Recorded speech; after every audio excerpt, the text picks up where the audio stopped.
They made their choice nung buhay pa sila, kaya nandyan sila ngayon. Hindi ka na maliligtas yan, Kuya Kim? Hindi na. Kaya, man is basically fallen. Lahat naman tayo, papunta dyan eh. All have sinned and fall short of His glory. Kaya nga siya namatay. Kaya siya namatay. Ayan ang dahilan. Ayaw nyo yung mapunta tayo dyan. Kasi dyan tayo pupunta. Because of original sin. Lahat ng tao, dyan pupunta. Ngayon, ang mundo, dinadaya pa tayo nito. Yan.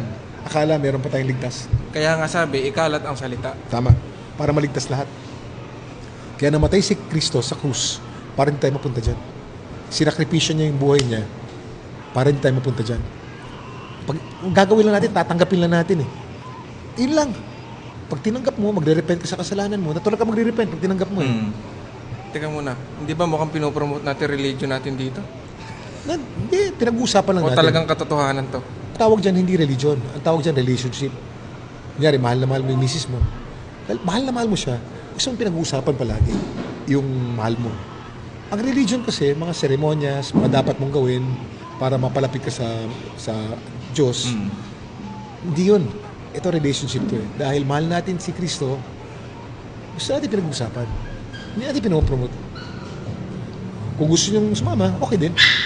Kung ayaw, kaya may free will eh, no? Free will. Grabe, parang forever ano na yan, no?